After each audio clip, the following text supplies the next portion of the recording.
Everything is more expensive now. It's just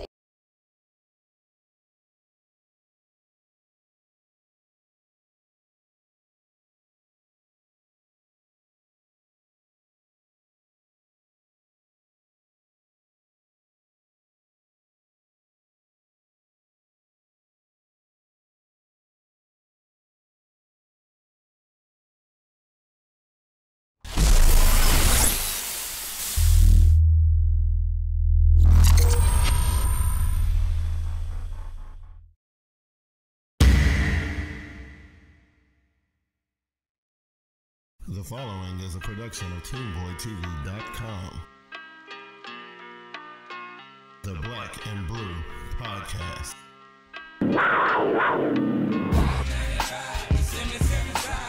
We're rolling hard and we're heading to the house just to get a taste of the Carolina pride.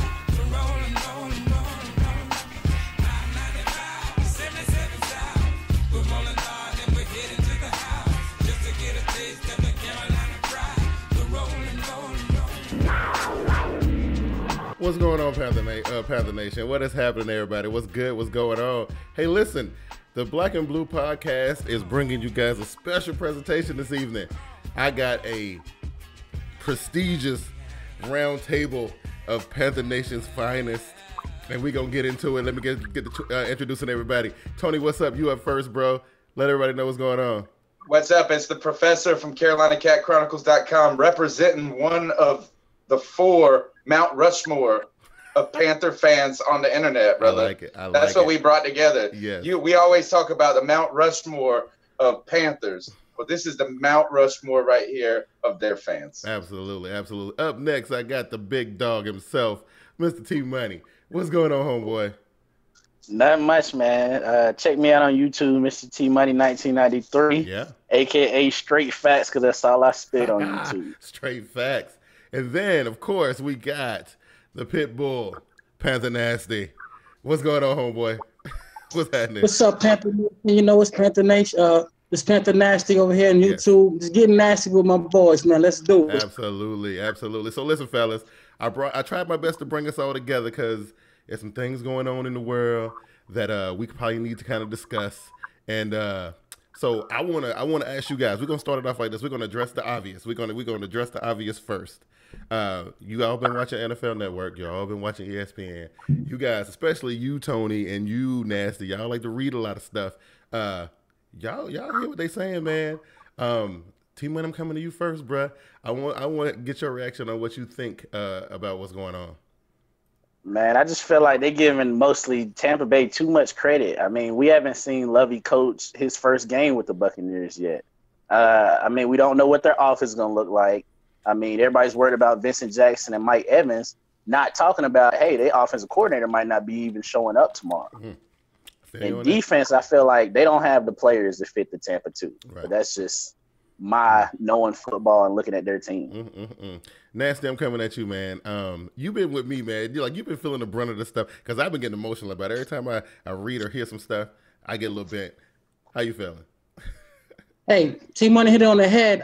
They get a little bit too much credit. And to run that Tampa 2, yeah, you got to have a defensive line that stops both the run and pass. I don't mean just a defensive tackle. I mean, you got to be able to do it all 4 guys, and I don't see that on that team. And they gave up some really good offensive linemen this past offseason. And Devin Joseph, he might have had a bad season, but this was a Pro Bowl guard. Yeah. You lose Carl Nicks, you lose Pro Bowler Donald Penn, and you come in here with these other guys, and you're struggling in preseason with a quarterback that's a career backup. Yes. We see, man. Yo, Tony. Hey, look, the professor. I'm saying, look, you know what's popping. What's good with you back? Look, have you? I think I'm gonna go ahead and tell you what I think on this is that. Look, I'm a little nervous, and it's not because it's not. I don't agree with what the national media is saying. I understand them. Look, they bring in a new head coach. They bring in a couple of free agents. It's the sexy preseason talk. Yes. Is that, there's not a lot of movement on Carolina. We're doing it the kind of the cheap ass way. So it's not like flashy and it doesn't pick the headlines up. But what I am kind of nervous about is got nothing to do with the Tampa Bay Buccaneers. It's got to do a little bit with the Carolina Panthers. Okay. And just, you know, how are we going to handle ourselves if Cam isn't 100%? Right. There's some things there surrounding this that my nerves have less to do about Tampa Bay and more to do with just Carolina being what we want, what we need them to be right off the bat. I feel you. And, you know, I'm going to say this, right? And it's like this to me. I feel like this whole situation about Cam not being healthy and all this kind of stuff, man, I really ain't feeling it. You know, because here's the thing. Me and my brother, we got a chance to go see the Buffalo game, which Cam didn't play in, right? We saw Derek Anderson and Kelvin Benjamin do some wonderful things in that game. And, you know, we saw Olsen and a lot of these guys, you know, playing with Anderson, and it was like almost like they hadn't missed a step. True, the scheme is a little bit different with Anderson and there versus Newton. I mean, ain't no denying that. But the thing is, though, I think I'm thinking Cam is gonna go because I know Cam, and I done talked to Cam personally, and I done seen this dude, and I done, you know, he don't seem like the type of dude that's gonna sit this game out. T-Man, I'm coming to you. How you feel about that, man? How you think? What do you think? Do you think Cam is gonna start or not? I think Cam is gonna start just because knowing Cam and knowing his will to want to win. Absolutely. But if DA did start, everybody's forgetting. DA's been running. He's been running first team offense since OTAs. Absolutely. He ran them in minicamp. He ran them for most of the preseason. Yes. So really, if anything, DA's got in more work than really Cam has with the first team anyway. I think so. And that's true. He's a bum, but he's gotten a lot of work. right. Yeah, but as far as when people say, oh, the scheme is changing that, I mean, what does Ron Rivera say every year? We only really want Cam to run maybe 8 to 10 times a game that's designed. Absolutely. A lot of what Cam does is, hey, it's 3rd and 4. Mm-hmm. My receiver's not open. Let's get the first down. Absolutely. Which Derek Anderson actually even did in the preseason a little bit. If you watch him in the Buffalo game, he had a couple scrambles for first down. He did. You better savor those, brother. You better savor that because that shit ain't gonna happen again. I mean, he's not gonna make a highlight, but especially in the zone, I think he can pick up a first down or so. Absolutely. Plus, add Jonathan Stewart. You don't really need Cam to get them 8 to 10 carries because Jonathan Stewart should be getting 8 to 10 carries or more. Right. And that's something that we haven't had a healthy Jonathan Stewart. What, 3 years, 4 years? 3 or 4 years. Yeah, about 3 or 4 years. Ever. And I gotta tell you, man, being in the stadium, watching that run from Jonathan Stewart, man, like, you know, the energy in there was just crazy. Like, you think to yourself, oh my goodness, can we do this? Like, because I know, you know, Cam coming into this game, and that's all everybody can talk about. And all everybody can talk about is the wide receivers, and, you know, and that's like the thing that is the cool thing to talk about. But people forget, man, Stewart, Williams, Tolbert. You know what I'm saying? Hey, Nasty. And Tolbert played in the preseason. Yeah, let's talk about Tolbert for a minute, Nasty. Let's get into that. Red zone, Tolbert. I'm saying, how you feeling? I like our guards. I really like our interior line. I think that's a big upgrade from last year as far as run block. And, you know, some of these guys was hurt and all that, but I really do like having Amini Silatula back and having our all-pro center, Ryan Khalil, and then having Turner or Velasco playing at right guard.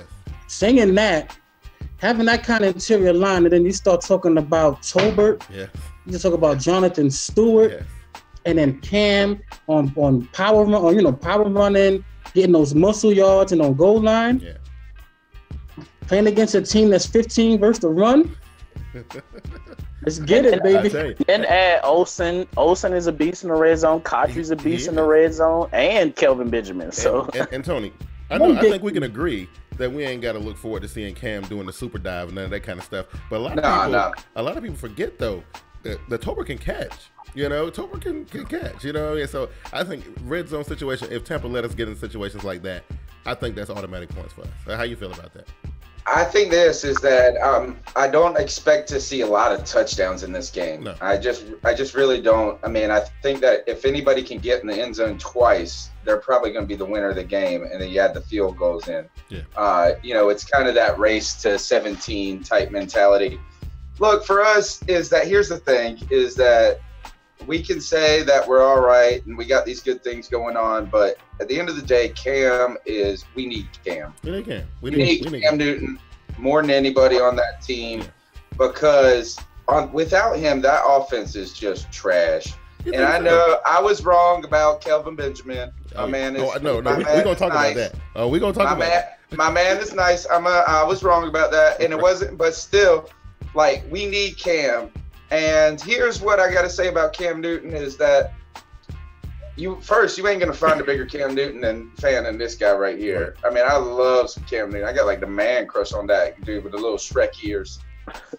But the point is that he has not looked comfortable yet, or confident. Should I say confident? Yeah. And that is that everybody's talking about the ankle. Everybody's talking about him not getting reps. Look, he didn't have a lot of practice time in his rookie season when we had the lockout. Mm-hmm. You know, then they had the second year. You could almost write off his sophomore year as a bad year for that whole organization, with just the kind of administrational aspect where this didn't seem like a good like internal thing. Right. And what I'm just saying is that somebody's just got to say, Cam, you the damn man, dude, and relax. Yeah. Relax and just be confident. Don't worry about it. Just play football. Hey, listen. And I think he thinks. I think he's just thinking so much sometimes, and just go play. Hey, listen, check this out though, right? Why are we talking about Cam? That's what I'm gonna say. I don't see why Cam, like, we played in 1.5 preseason games, right? I don't like. What you want Cam to come out and prove to us fans? Right. That he's good. You want to see him dance. That's an excellent point. And shook and jive for the fans. I mean, like, I feel like, you know, if Cam had played in the last 2 seasons with that ankle giving him so much problems, what he's dealing with right now with the ankle being repaired, I'm pretty sure he ain't having no pain in his ankle. I'm pretty sure the only thing he's really dealing with is these ribs, which are very painful. There's nothing like an ankle. It's a little bit different. Cam is a tough dude, man, and I don't think we've seen Cam do what Cam is capable of doing so far yet. I just don't think so. I mean, look at the limitations that Ron put on him when he actually even let him play in the preseason. Absolutely. He said, hey, I don't want you running like that. I don't want you taking hits like that. Right. And I don't think, when I watched him, I don't think it's his ankle is still hurting him, like, as in he can't play. Right. I think it's more of he has to relearn, like, kind of like with Derrick Rose and his injury. You got to learn to trust that body part. That's right. It's a mental thing. It's a mental thing.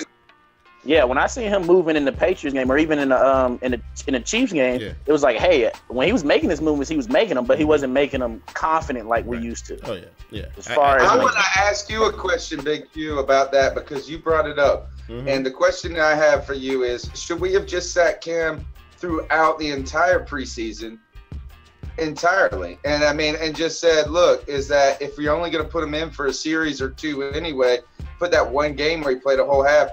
Can you really develop chemistry in that little bit of play? It's tough, right? Because, like, I was with Cam's people. As soon as he was cleared, I would have wanted to go out there and run around a little bit, you know, just to kind of, you know, get the feel for it and whatnot. I mean, he'd already missed all the OTAs, missed most of the training camp. I think he came out in the last week and did some stuff in the last week. You know, he kind of needed it, but, you know, we kind of paid for it. You know, and went up to New England and whatnot. I mean, that's you have to roll the dice on that kind of thing. I mean, he needed reps. It's just, you know, one of the things that it was unfortunate. You know, you can't foresee stuff like that. And the preseason is so like it's like so fickle. You know, we've seen plenty of legendary stories of folks, Trent Green and all these guys, going down in the preseason, man. And it's just one of them things. You know what I'm saying? That's the way I feel about it. You know, I don't know, the way I feel about it is because before we played Kansas City, Ron said, oh, this would be our 3rd preseason game. This is a game where we playing serious. So I would have let him get his reps that game. The Patriots game, I barely would have let him get that many reps. I might have let him come in a series, maybe 2.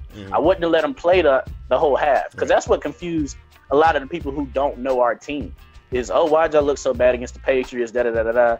That wasn't our real week 3 preseason. Right. It was technically on the schedule, but we weren't treating it like that. I mean, come on, Luke only played 15 snaps. Right. So I too serious.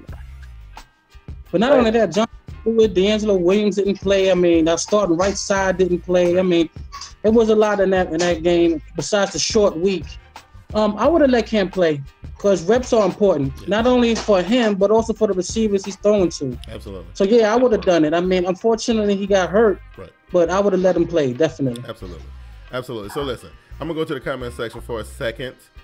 We got my boy Justin Merkel in the YouTube comments. Hey Justin, I might be able to put these comments up on the screen. Let me see what I can do. I might be able to help you out with that. Let's see. It's kind of jacked up. I don't know. It might not work. Yeah, every time I watch a show, I see him comment. Yeah, Justin's my dude.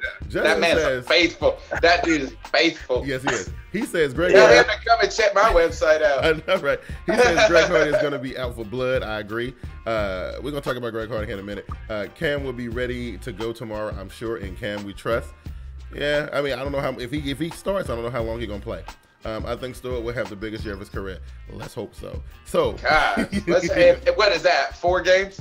right. Hey, so, that year they set that record though. I know, but my man came into the league hurt. Yeah, you know that that he ain't ever not been hurt. So listen, he walked into that shit hurt. Let's switch gears for a second, right? Let's talk about this defense real quick because the secondary is, I'm put quotes up, questionable, right? You know what I'm saying? I don't know if you guys saw my post on Google Plus last night, because I was like, if I have to watch another video where people talking about these things, I'm probably gonna have an aneurysm. But you know, the secondary is questionable according to the experts, right? And that kind of thing. So listen, I'm gonna come to you, PantherNasty, man, because you seem like you know the defense more than anybody. Let the people know what we can expect, man. Last year we had Quentin Michael, right? And he was our early down guy. He come in there on tackles, he rarely missed tackles, and he'll hit you, right? And then on passing downs, we put in Robert Lester. This is what we did at strong safety. This year we have Harper, a guy that's better at tackling, a little younger, and on passing situations now, it seemed like, from what I read, we're going to put in Charles Godfrey. To me, I'm excited about that. Yeah. That's serious. Then we got Thomas Daku, who, you know, people talk about Mike Mitchell. I'm a fan of Mike Mitchell. He'll crack you. And he had 4 picks last year. But the 4 picks he had, don't get it confused. It wasn't like he was covering a man, locked him down, picked it off. It was defensive line rush, and the quarterback threw up a prayer, and it went right to him, and he picked the ball. And that's what I'm expecting from Thomas Daku. Right. Mike Mitchell only had 68 tackles. It wasn't like he was in there with 100-something tackles for, you know. Right. Yeah, 68 tackles. Thomas Daku had 67. I think this, with the corners we got, at 6'1", Antoine Cason and Melvin White, when Ben Wickery and Josh Norman, with Godfrey coming in and out, I'm excited about this secondary. I am too. Hey, T-Money, what about them dudes up front, man? I know them your boys. Yeah, Monster Zeke is. I think they're gonna. They had what, 60-something last year, 70-something? Yep, 60-something. I think they shoot for the record this year. I think they shooting for the record this year. Greg Hardy, you got to give him 11 sacks almost every year. Yeah. Every year he has, probably since J. Pep left.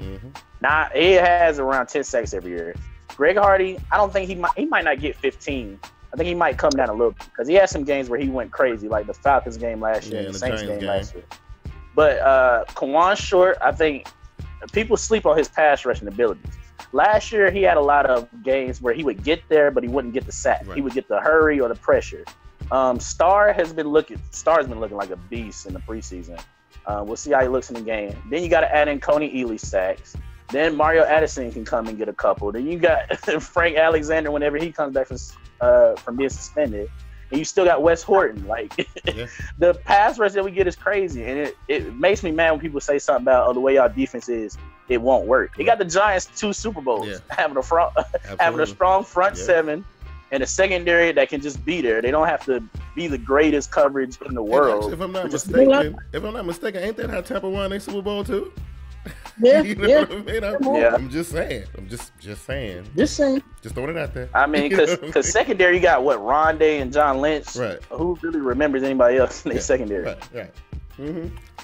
Just being real. Just keeping it real. Since we're talking about it, you know what I mean. So, but I hate the ESPN watchers who just see, oh, y'all lost Captain Mullen. Right. Captain Mullen didn't start on our team. No. He was a nickel corner. Yes, he was. If anything, the number one corner last year was Drayton Florence. That's you right. telling me Antoine Cason can't be better than Drayton Florence? Yeah, Melvin White. Yeah. Melvin White was, I think, the number one corner. I don't know. Because I felt like they put him up against the number one tackle. You know what I'm saying? He was the best corner, but technically they had Drayton Florence as number one. Yeah. But Melvin White should be better in year 2 than better in year 1. He was an undrafted free agent who just started for us for most of the year. Mm-hmm. So I feel like he should be better. Right. And Bené Ben-Wilkery, PantherNasty will tell you, Bené Ben-Wilkery is my boy. I've always said Sticky Wicky. I always told him, put Godfrey back at safety. Yeah. And let Bené be the nickel corner. And then you got Josh Norman, who, if he can show up this year, be the 4th corner. Right. I like our secondary. Yeah. I like our defense. I think it's pretty good. All right. So listen, we gotta address the big issue here, right? Because this is the thing that's been getting on my nerves the most, and this is the thing I've been having the hardest time dealing with. Now, me personally, and I've seen some people's videos, and we ain't gonna throw no names out there, but I've seen some people's videos, and I've seen some people say some stuff regarding this Carolina Panthers wide receiver situation. Now, Tony, I'm gonna come to you in a second, but I'm gonna say this, right? The notion, the notion that that we as Carolina Panthers fans believe that the wide receiver core that we have this year is slightly better than the one we had last year. A lot of people are laughing at that notion, right? Tony, how you feel about that? I don't know why they would be laughing. The only thing they were laughing at was last year's receiver core because it was trash. And look, I love Steve Smith. We all love him because he's fiery. We love him more just as much for his personality as his play on the field. But you know what I feel about Ted Stonehenge Jr. And if that man didn't punt, if he didn't do kickoff and punt returns, he wouldn't be on any NFL team, right. Period. Yeah. He's trash too because he's soft off the line. So, I was going to say this about the defense, and I'm going to say this about just made the same parallel about the receiver core, is that it should be better this year. Is our defense should be better, like you guys were saying. We get a second year, K1 Short, getting that damn dude's jersey. The question is that at safety for us, are we going to have problems with health? Yeah. That's the real problem, but if those guys go out there every week, they'll be okay. And the same thing with the receiver core is that we are better. Kelvin Benjamin alone makes this receiving core 10 times more potent. Our receivers last year didn't do squat. Yeah. They really didn't. First of all, is that every damn Panther fan in the world is in love with Greg Olsen now. And look, I don't dislike him, but what I'm saying is that when he looks that good, that tells you something about the damn receiving core. And Benjamin is legit, and I'd like to see what Burson can do. I'd like to see if he can get some time out there. I was upset that we got let go of King. Yeah. So we'll see. Kotri. The thing is Kotri and Avant. Avant runs in slow motion too. Yeah. So we'll see. But they are reliable. Yeah. Here's the thing, PantherNasty. Here's the thing. They said that Ginn and LaFell were better than Avant and Kotri. Now, listen. I see. I know where you're getting ready to go with this. I'm saying, listen for a minute. I'm thinking, okay, listen, these dudes only had combined, what they got, 4 years? 5 years, because, Ginn has been around for a minute. About 5 or 6 years in the league combined. Kotri and Avant, these dudes been around for a hot minute. Proven dudes, right? I think both of these dudes done played in Super Bowls before, if I'm not mistaken. Was Avant around for the 2004? Yeah, he was. Yeah, so I'm just saying, I'm just throwing it, that's just my opinion. But Nasty, you go ahead and give me yours. Looking at Smitty, let's look at Smitty. Last year, what I've noticed is every time he caught a pass, especially a deep pass, there was absolutely no separation at all. And that was one of the main things I noticed when watching Smitty last year. And, Smitty is number 3 on the Ravens. LaFell was number 5 on the Pats. Again, 4 on the Cardinals. Yeah, he lost his slot spot. Stop acting like we lost Hall of Fame play. Smitty is, but Right. They crediting LaFell and they crediting Ginn and Dominic Hickson, who's out from before the OT. Way too much. Yeah. I'm not gonna get into the tight ends right here, but I'll say this much. I'm not 100% sure exactly what we want from our number 2. If we want just a possession receiver, then Cotchery is a beast. Because that's what we're going to get from him. And I'd like to see Burson, somehow work his way into that with the 6'3" and the 210. But I hate y'all little man crush on Burson. I like Burson too. But I still this about Cotchery. If you go into a zone, he's going to eat your ass alive. His route running and hands is sick. If you man him up, I'm not 100% sure. It depends on who your corner is. Right. But I'm excited about, Stephen Hill. I'm not going to talk crazy because he ain't done a damn thing. Right. But the poor guy didn't have no quarterback. And he had Tebow and Sanchez his first year, and a rookie in Geno. I mean, who's the offensive coordinator, to be honest? Right. I mean, neither, Cam got that arm. Cam buy you time. If somehow he makes the 53 and he work his way to number 2, it changes everything. It does. Hey, T-Money, check this out. So another thing they were saying is that, Carolina has nobody to take the top off, since, I guess Underwood was supposed to be that guy. And, you saw my brother kind of sneak this in Burson, on last week's show. But it's not great. But here's the thing: they say that we got nobody who can take the top off, right? I want to get your thoughts on that. First of all, when I watch Kelvin is kind of sneaky fast. Like if you put him on a track, he's probably not gonna beat a lot of corners. Right. But what separates Kelvin and makes him a lot better, I think, is he's one of those guys that when the ball goes in the air, he has that extra speed that he can hit. Right. Like when I see him run deep, him and the corner might be running beside each other at the beginning, but once Cam throws it, he speeds up and he goes past. Yeah. Even that Chiefs game where Cam overthrew him, he was past that corner. He beat that corner one-on-one. Absolutely. And he beat Gilmore in that Buffalo game. I think part of it too is they hoping Philly Brown can be that sort of tag in kind of role. Right. I'd rather try to get Stephen Hill in there as soon as possible. And when Stephen Hill was cut, I was somebody who wanted him. Well, first of all, we got the best receiving coach in the league, I think, Ricky Prohl, a guy who played the receiver position for 16 years. Who knows what he's doing? Look at everything they said that was supposed to be wrong with Kelvin. He was supposed to be a bad route runner. He was supposed to be, he couldn't catch, he couldn't do this, he couldn't do that. I mean, I think part of what it is when people talk about our receiving core and they act like we overhyping it, they have more crazy expectations for Kelvin than we do. I think so. I see Kelvin getting maybe about 700, 800 yards, anywhere from 6 to 10 touchdowns. That's an expectation that I feel like is fair for his talent, ability, and him being a rookie quarterback. Right, and nobody when they talk about it, they make it seem like we thinking Kelvin gonna get 1,000 yards. He's gonna be breaking Randy Moss records. Like no, And everybody know he's gonna be facing double coverage right off the bat. I mean, everybody know that. Like you facing the Carolina Panthers this season, that's the guy you got to take out of the equation. Everybody know that. You know what I mean? So, I mean, he ain't gonna get 1,000 yards. He's not.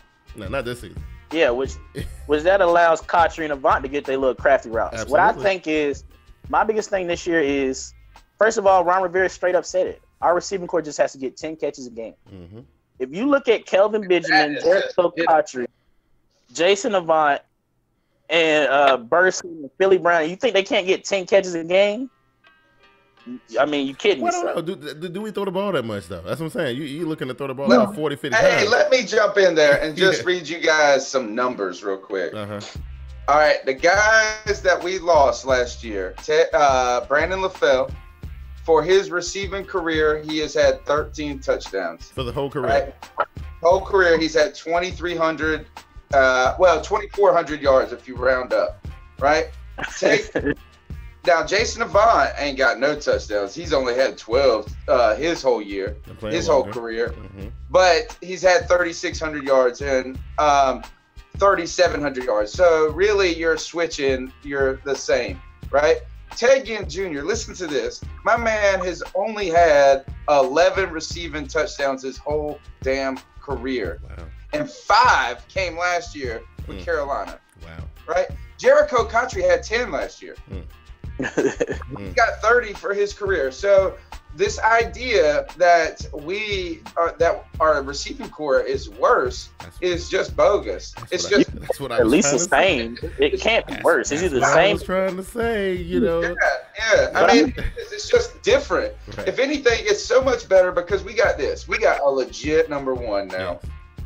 That's it. We got a guy that we know that we're going to try to game plan and work in, and we've seen them already do it. Yeah. Is that like first? Cam Newton's got a damn crush on Kelvin Benjamin. Them boys are like best brothers. Yes, they are. And then, I mean, they'd be cutting up and hanging out with each other and all that jazz. And then next, we see Mike Shula working early to get Kelvin Benjamin into the scheme. So it's not like, hey, we kind of are just going to, he might make an impact this year as a first round pick.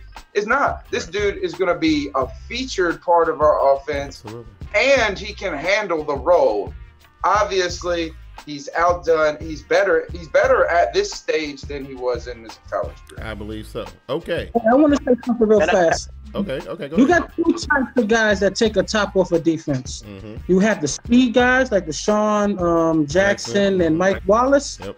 And then you have the other guys like Fitzgerald, like AJ Green, and that's what I see from Benjamin.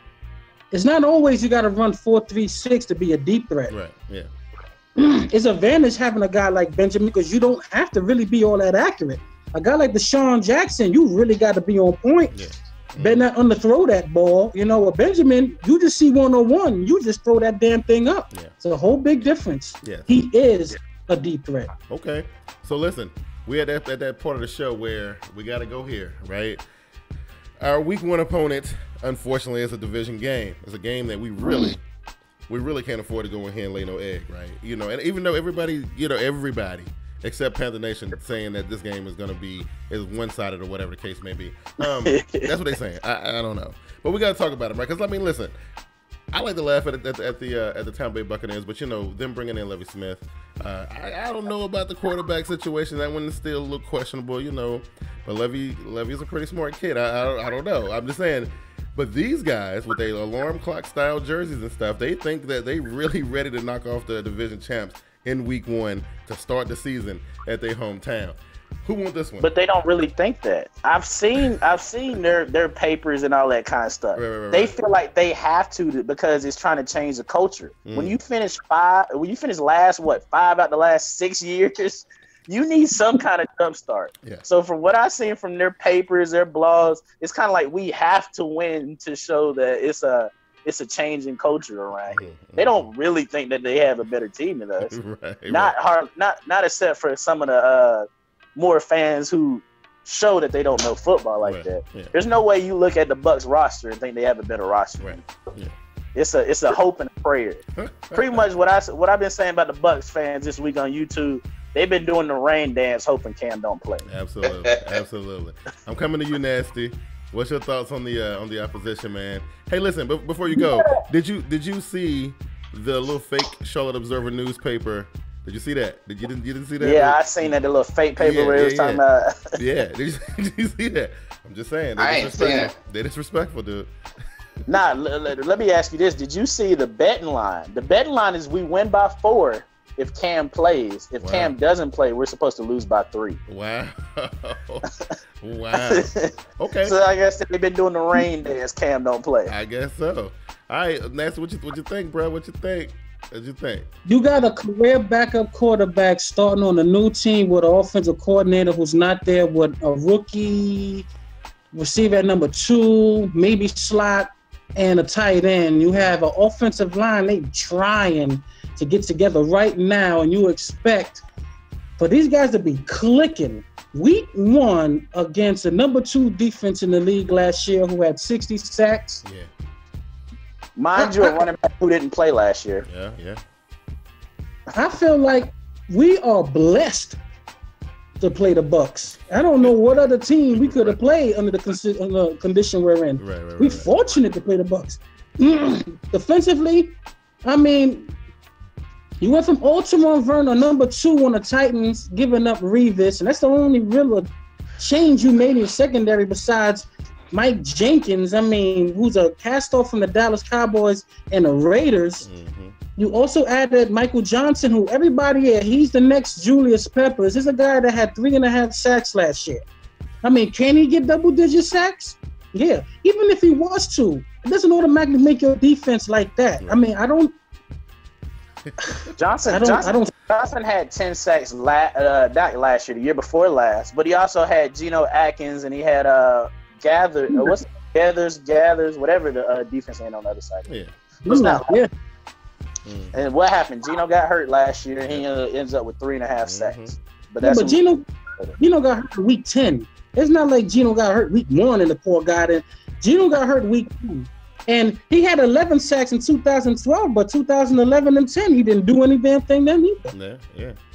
If Greg Hardy had sacks. Tony, what's your take, bro?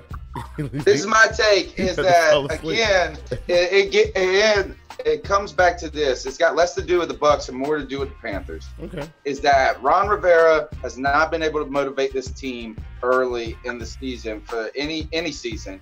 We always we tend to come out flat.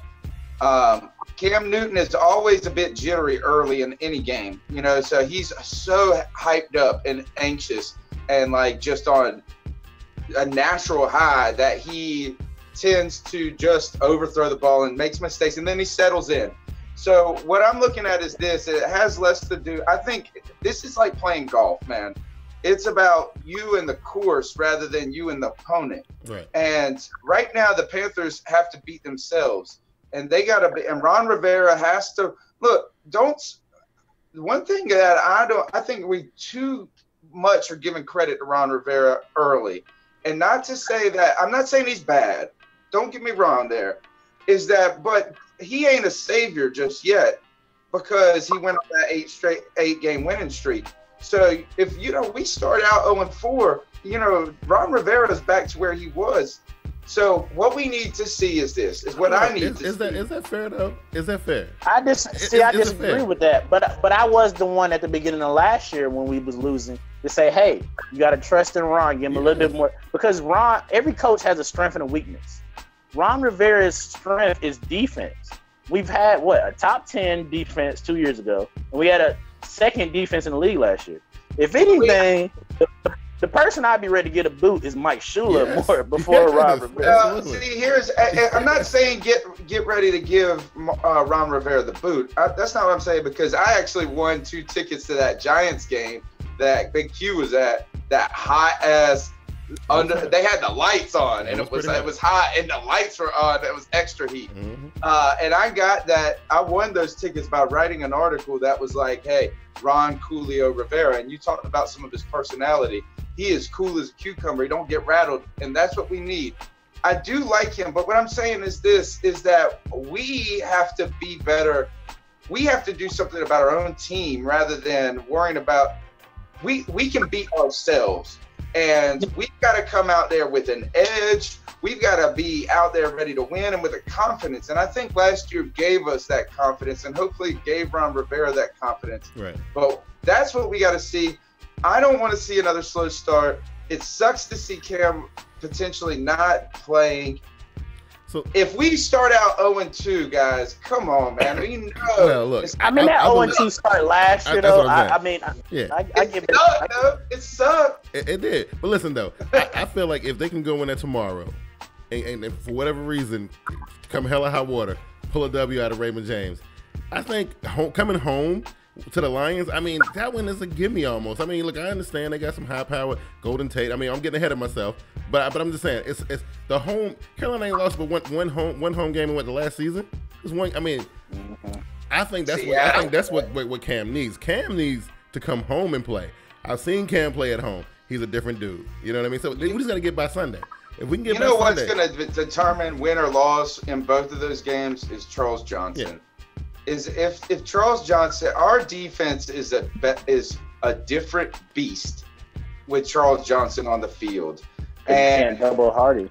Yeah, and I mean he's better than Hardy. I'm sorry, I mean he is, and I'm not saying Hardy doesn't deserve, like he don't play, and he plays, he shows up, my man. But Charles Johnson is the most underrated defensive end in the National Football League. I don't even think he's made a Pro Bowl. Yeah, that's tragic. I don't think he has neither. That's tragic. That is. But tragic. I feel like he's one of the most consistent guys in the NFL. And the reason why I give him the edge over Hardy when I talk to people about it is that Charles Johnson is better in the run. Yeah. Greg Hardy still can use some work in the run game. Mm-hmm. And Hardy, yes, he has those games where he'll get 3-4, them sexy games that people love. But he'll also have a game where you don't see him for, like that playoff game when we played the 49ers. You couldn't find Greg Hardy for nothing. No. Hey, let me get into this real fast about our slow start. Last year, we didn't know how to win. I mean, we started out trying to find our identity, who we are. As the season went on, this Carolina team and its coach know exactly who they are. When I seen how Rivera coached the Pro Bowl game and all that, this is who he is now. And I wasn't no fan of Rivera. I was one of them guys. I wanted him gone ASAP, no questions asked, get him off my obstacle course. We started winning those games, like those games against Miami Dolphins. We would have never had won that type of game in the past. Absolutely. And we did. Right. We know who we are. Damn. When we play these Bucks, they playing the NFC South champions. Get it right. You know, we're gonna be rusty, we're gonna be sluggish, but they're not gonna be good. And they gotta find out who they are. No one's gonna tell me Lovey know this team inside out already. Absolutely. He already know exactly what he got from this team. It's unfortunate for them. They play us week 1. That's right. That's real. And we saw Thursday night. We saw the Thursday night game, right? And and now Seattle looked like they lost a step, but I think like Green Bay got caught slipping. And I'm just saying, I think that's probably what Tony was alluding to. I think Green Bay kind of played themselves a little bit. A lot of hesitation from Aaron Rodgers, and I'm just saying. I'm gonna tell you what Green Bay ran into. They ran into a man named Richard Sherman. Oh my God! You don't throw it. They ran into Russell Wilson. That's what they did. No. Forget about that. When you don't try a corner the whole game, that means half your field is gone. Yeah. If you look at Richard Sherman's stats, it say all zeros. 0 thrown at, 0 completions. They didn't try them at all, so that cuts your field in half. Well, Tampa ain't got nobody like that, so I don't think we got to worry about that. But Exactly. At the same time, let's talk game plan for a minute. So I'm thinking, we since Cam is. I believe Cam will play. I believe Cam will play. I just feel like he will. And I just don't see a whole lot of passing in this game, though. I feel like we're gonna. But does Cam ever? What's a normal Cam? What's a normal Cam game? 20-something. 20, 25 max, maybe. 250, 275 yards. Right. That maybe a touchdown or two. That's a typical Cam game. Yeah, absolutely. Which is why I don't mind if Derek Anderson had to play. It's not like Cam goes out and throws 300, 400 yards. His rookie year he did, but he's only thrown maybe 200-300 yard games since. Yeah, that's about it. That's about it. So Tony, game plan. Well, if you're the coach, how are you approaching this? Considering everything that's going on, Who's the quarterback? We by all accounts we're just gonna assume that Cam is gonna start because I just can't see no scenario where he doesn't. I really can't. I just can't. All right, I think this is what you do. I think you come out and you pass. I think you open the game up right off the bat and say this: if Cam Newton's on the field, he's going to play, and he's going to play hard. And you're not going to try to do a lot of read options and stuff. Right, definitely not. I mean, obviously, but what we got to do is that and we don't know the health of Trey Turner enough to know how good he's going to be going against McCoy. Mm-hmm. So the guard up the gut is going to be tough. So, look, if you see D'Angelo Williams on the field, you know what's going to happen. It's a run up the middle. Mm-hmm. So, I mean, that's the only play. And so what I think you got to do is I think you got to trust in Cam. I think, and like your boy Justin said, and not go out there. I'm not saying play action for a 30-yard bomb at first, but that's my first play. Yeah, that's what I'm faking a run to the right side, letting Cam bootleg out to the left. That's what I'm doing too. Yeah. We tried that last year. No, it was his second year. We did play action on the first play, and he threw that shit like 25 yards over the dude's head. But what better way to set the tone for the game to like so people can be like, oh, wait a minute. He running? I'm trying to show Kelvin. Nah, he ain't got the reps in, and he has not. He hasn't hit on a deep ball yet in preseason. No, he hasn't. So what I think you do is I think you start off and you go, you go to Cottree or you go to Benjamin and just get him a good, nice 4 or 5 yard pass. You know, try to calm his nerves down. And then I think this is what you do is you work down Jonathan Stewart into that game early, probably more in the passing game because he is the only one. And I don't know what Tolbert's going to do. That's the thing is that everybody loves Tolbert, this and that, but he don't run well when it comes to it takes a long time for that dude to get his motor running. He's like a big locomotive. Yeah. So you can't, I don't know if he's that helpful on like goal line shit and stuff like that. I think Jonathan Stewart is the answer. He's got to be healthy. I say you go to Benjamin, you pass early and often, because if you just try to run up with a gut with D'Angelo Williams, trash. All right, Nasty. I love D'Angelo. You the coach, bruh. How are we approaching this? I look at it like this. We're going to utilize the 2 tight ends. No one talk about Ed Dickson enough. That's right. And that's going to be, you know, if not Jonathan Stewart, he might end up being a breakout guy. And I'm assuming he's not even going to be on our team 2015. His ass going to be somewhere getting paid. That's right.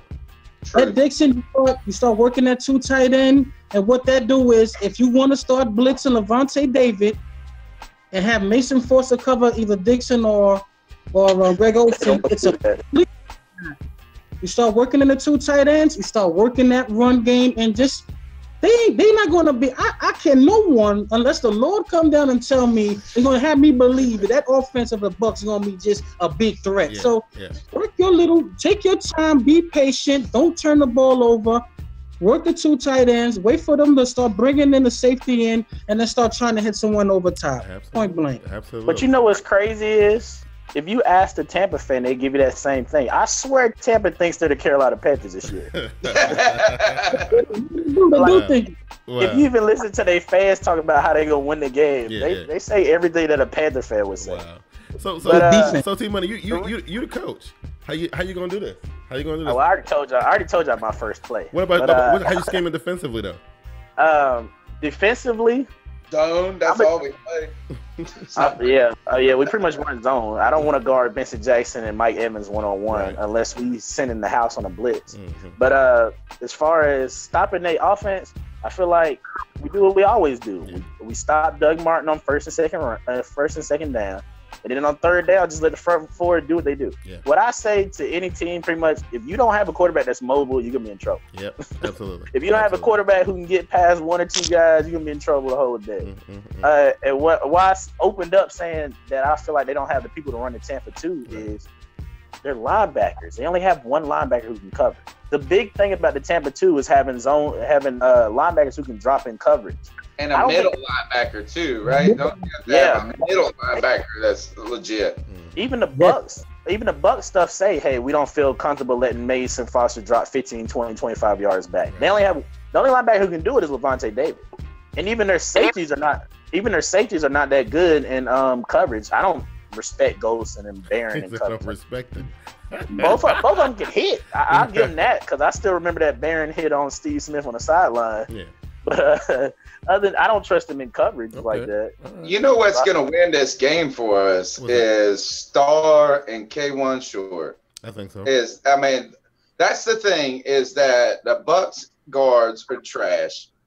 And our middle, and this is the big thing about Rivera. When you guys said Rivera was a defensive coach, yes, he is. Obviously, he does great things. He coaches kids up that play better than they should. Look at Josh Norman. Look at these kids that they're all right, but he got Mitchell looking like a damn Pro Bowler. He got Mitchell paid. Like Mitchell better send that dude a damn nice Rolex for Christmas. Right. But what I'm saying is that when did you see Carolina's defense take off? Last year because of Starr and Short and Dewan Edwards too. But what we did is we were weak up the gut for so long. Then you add Kuechly, and then you put the two tackles in the middle, and you can rotate an extra one in. So, yeah. And this is why I hate when the Bucs fans I don't know if y'all want me to say that. I ain't gonna say no names. No names. One of the Bucs fans. We're gonna keep it simple. You know me, I'm ready to go to war.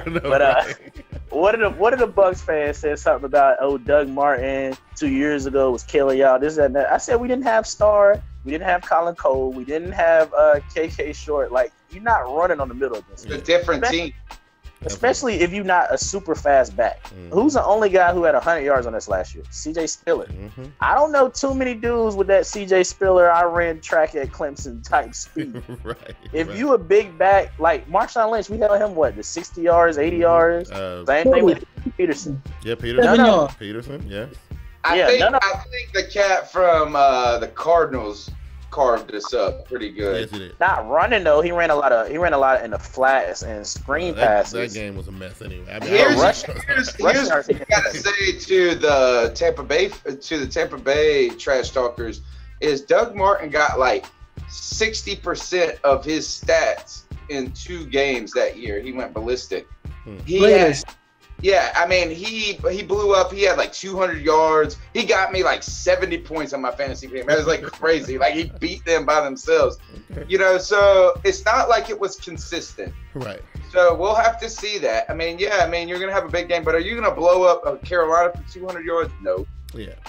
He'll be lucky to get 80, I think, in my opinion. So I'm looking at this game and I'm saying I'm excited. You know what I'm saying? Because I think this is a game where Carolina kind of pretty much got to establish some stuff because it's been a lot of talk, and I think Ron Rivera going to do that. He's every chance that he get to establish something to shut one of these little criticisms up, he's going to take that opportunity to do that.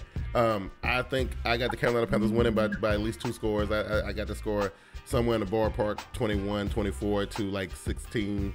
12. You giving them too much. You giving them too much. I think they'll get in the end zone once. I think they get in the end zone once. I do believe they get in the end zone at least once. They will. I got to score 21-10, 24-10. Okay. Somewhere down there. All right. What about you, Nasty? No, what about you, Nasty? What you got? When I watched our games last year, the quarterback take his 5 or 7 step drop, and he couldn't move. I mean, the line was in his face. Yeah. I mean, he couldn't move. He couldn't step in his throws. He had to stay right there, get cracked, and deliver an accurate ball. We don't play man. We're going to zone you up, okay? We're not going to – who's going to cover Brandon Cooks? Don't worry about that. We zoning. If your quarterback could take that butt whipping in that pocket and throw an accurate ball, then you're fine. Yeah. I can't see it, man. I can't see it. Them weak guards and that center from Green Bay – when they push that face, and he got to sit there and throw that accurate pass. We're talking about Josh McCown, man. We ain't talking about Phillip Rivers. We ain't talking about no Jay Cutler. We're talking about Josh McCown, dog. Yeah. And even if you look at Josh, even if you look at his stats last year, his completion percentage was 40% when he had pressure in his face. Yeah, no doubt. You do that against us, that means we're getting a couple pigs. That means. Because we can play zone because we got the linebackers who can do it, which a lot of people don't realize. Right. Thomas Davis, converted safety. Right. And he took off that brace this year. He looks even faster. Right. Chase Blackburn, even though I hate Chase Blackburn trying to tackle a running back, he can cover tight ends. Hey Tony, Chase Blackburn has played well. Tony, what's your what you got? What you got as far as like your final take on the game? I think it's gonna be 19-16. I think 19. Yeah. I think that Tampa Bay gets a touchdown and the rest are field goals. So throw 3 field goals in that makes 10, 13, 16. I say 19-16 Panthers. JB said that we should get real cozy with Graham Gano in this game. That's what JB said. Well, look, we're Panther fans. We love our kickers. Yeah.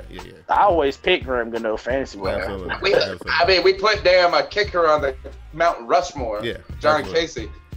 Here's what I would say is this. If I want to see anything, though, if I want to see a score, I want it to be 12-9.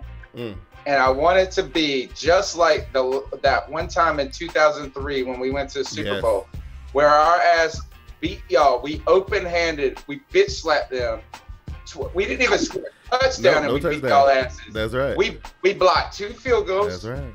And we blocked an extra point to send in overtime, and then we kicked the field goal to kill y'all. That's a little too dramatic for me. We're going to beat y'all 12-9. That's a little too dramatic for me. I don't know if I want to. I don't know if I can handle that. I don't want it, but I would.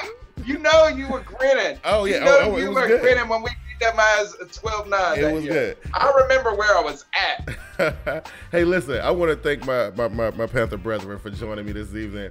for this special exclusive edition of the Black and Blue Podcast. Hey, fellas, I'm going to give each one of you guys a chance to put yourselves over. I'm coming to you first, PantherNasty. Tell everybody how they can get at you, bro.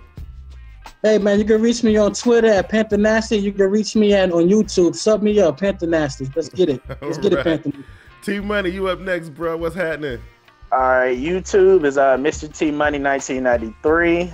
Twitter, that's my username. My little, what is that called? The @ name is TMuhammad23. Yeah. Google Plus, same thing. It's pretty much MrTmoney 1993 across the board. Sounds good. And my brother from another mother, Tony, what's happening?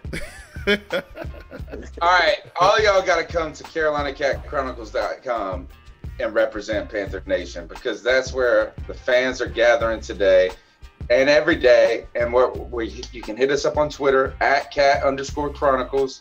Man, check us out on iTunes. You can download our podcast, search Cat Chronicles. Check us out on Stitcher. But CarolinaCatChronicles.com is the one place where Panther fans can just come together and just say, that's the way you do it. That's the way you do it. Once again, I want to thank all the fellas for coming through and helping me out with this right here, man. Listen, I was watching that game and we was all on Twitter. I said, you know what? I wanted to get like 8 of us up in here though. I really did. Yeah. You know what I mean? But you know, it's been fun.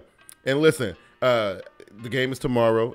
I will be live tweeting, like I said in my video. I'll be live tweeting pretty much the majority of the day. But particularly for my Panther people, I will be tweeting during the game. You can live tweet with us. We're all going to be on Twitter at that time. We will be doing the TeamBoydTV Facebook halftime show right after the Panther game. We'll be on Facebook.com/TeamBoydTV official.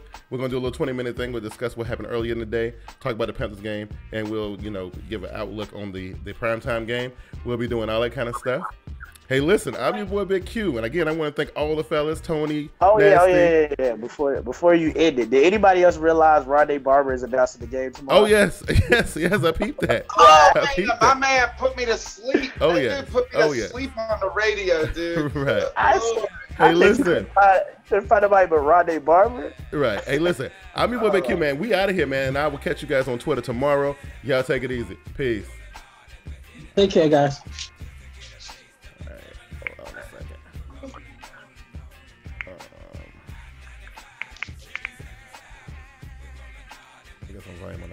There we go.